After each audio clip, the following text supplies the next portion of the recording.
On va jaser avec Catherine Fournier de tout ça, qui est députée indépendante de Marie-Victorien. Catherine Fournier, bonjour. Oui, bonjour. Bon, Catherine, là, c'est terrible qu'est-ce qui se passe en ce moment. 7 féminicides en 7 semaines. Puis vraiment, le gouvernement Legault qui est interpellé de toutes parts. Là, je pense que vraiment, ça fait l'unanimité en ce moment, tous médias confondus, dans le public. Avec raison. Oui, les gens se disent, écoutez, là, qu'est-ce qui se passe et qu'est-ce qu'on va faire? Puis on a l'impression qu'on a eu toutes ces annonces récemment. Tu sais, rappelez-vous, au mois de décembre, on a déposé 190 recommandations du comité transpartisan sur la violence conjugale. On a annoncé des sommes quand même assez faramineuses. Là. Je pense que c'était quelque chose comme 180 millions de dollars. Et malgré tout ça, malgré toute cette apparente bonne volonté, il se passe ça. On a une épidémie de féminicide au Québec. Tout à fait, tout à fait. Je pense que tout le monde est consterné et bouleversé par la situation. Puis je doute pas qu'évidemment que les gens au gouvernement sont également préoccupés par le phénomène. Mais n'en demeure pas moins que, comme tu le dis bien, Geneviève, on a l'impression qu'on lance des annonces comme ça à gauche, à droite, mais on l'a bien vu ces derniers mois. Est-ce que l'argent s'est réellement rendu aux maisons d'hébergement? C'est pas encore clair. Bon, on a de l'espoir que ça s'en vienne, mais quand même, ça tarde. Puis on s'entend, tu sais, les maisons d'hébergement, bien sûr qu'elles doivent être financées à la hauteur nécessaire là, pour pouvoir prendre en charge l'ensemble des femmes qui cognent à leur porte. Mais il me semble aussi que ce serait bien la moindre des choses de financer adéquatement les groupes qui, eux, font de la prévention auprès des hommes violents. Il y a plusieurs ressources psychosociales qui existent au Québec. Mais moi, on me disait, par exemple, dans ma circonscription, à Longueuil, il y a le groupe qui s'appelle Entraide pour hommes, que depuis plusieurs mois maintenant, ils doivent ouvrir des listes d'attente. Donc, les hommes qui lèvent la main, qui pilent... on va le dire, là, qui pilent sur leur orgueil en disant, bon, OK, ouais, peut-être que j'aurais besoin d'aide, ça se peut que mon comportement soit pas approprié. Mais là, ils cognent au port de ces ressources-là, puis on leur dit, ben, venez nous voir dans 7 semaines. Ben, qu'est-ce qui arrive dans ce temps-là? Ben, ces gars-là, ils reviennent pas. Ben oui, puis Geneviève Guilbeault, il a fait référence tantôt à la question des hommes. Là, on a une hausse d'accusations concernant la violence conjugale. Les signalements aussi sont en hausse, mais on disait, bon, ça prend plus de ressources pour les hommes, il faut les accompagner. Puis quand on dit ça, je trouve ça toujours un peu délicat, Catherine, parce qu'en même temps, ça veut pas dire que parce qu'on aide ces hommes-là, qu'on n'est pas en train d'aider les femmes victimes de violence conjugale. Là, je pense que quand on veut s'attarder à cette problématique-là qui est complexe, il faut l'approcher dans sa globalité. Ça, c'est une chose.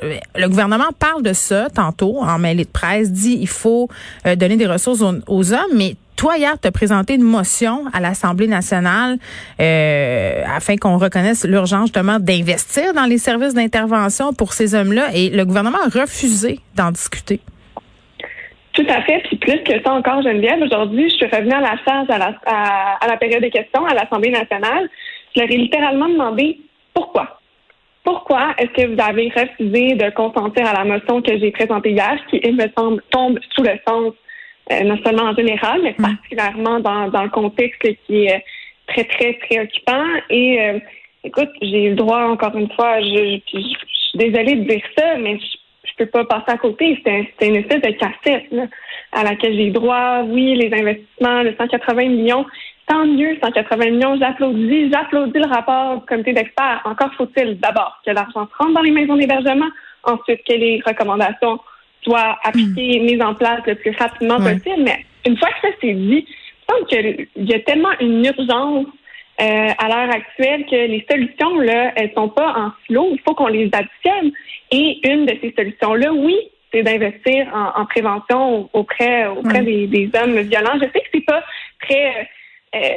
on n'aime peut-être pas se l'avouer ou quoi que ce soit. C'est sûr qu'il faut mettre énormément d'argent pour les femmes, j'en conviens, mais si on ne règle pas le problème à la source, je veux dire, d'abord l'éducation, et d'ailleurs, ces groupes-là qui œuvrent auprès des hommes violents font de la sensibilisation dans les écoles, alors ça, c'est pas négligeable.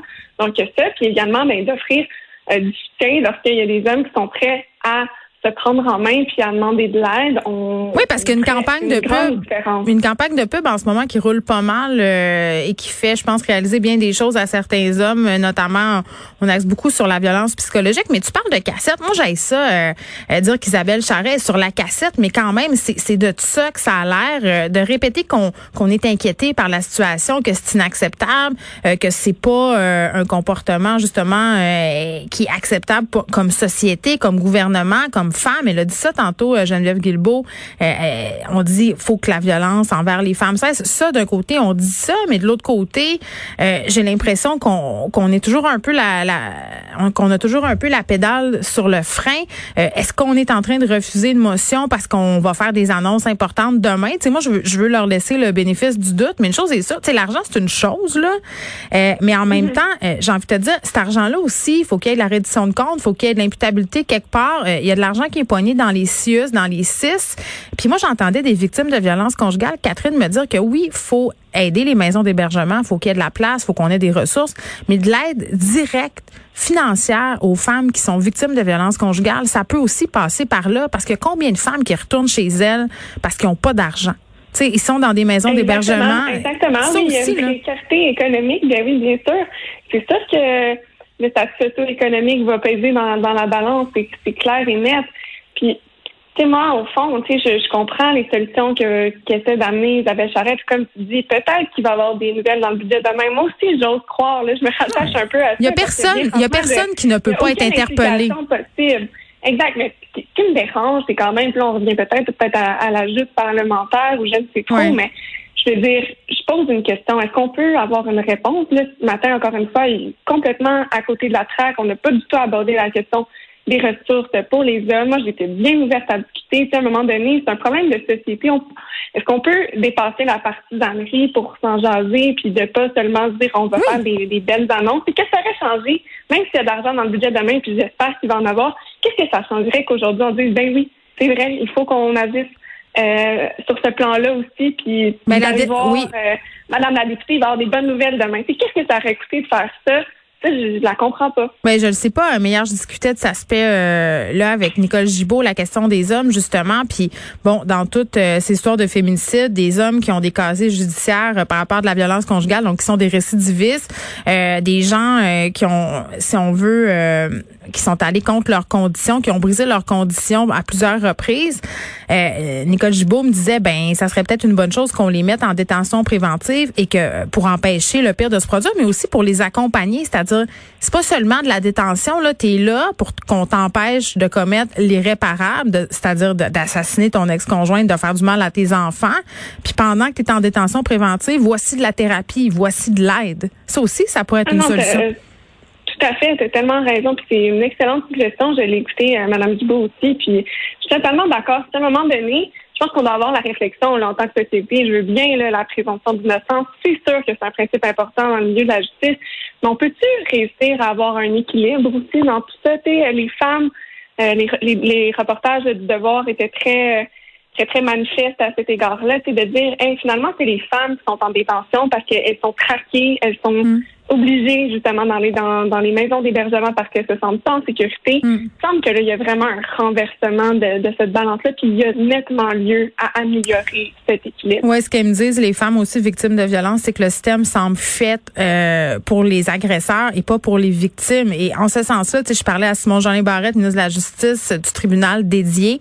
On est supposé de le mettre en branle, de le mettre en place, un tribunal qui serait dédié aux violences conjugales, aux violences sexuelles. Ça pourrait venir aider ces femmes victimes là qui se sentent souvent trahies par le système. Tu sais, c'est pas drôle de se dire que quand tu es une victime de violence conjugale, tu n'as rien à dire sur ton dossier, tu choisis pas ton procureur, tu n'as rien à dire sur les chefs d'accusation, on ne tient pas nécessairement compte des antécédents de monsieur. Imagine comment ça doit être invalidant pour une personne d'aller se pointer en cour et de n'avoir aucun pouvoir, aucun. Oui, ben, j'imagine bien.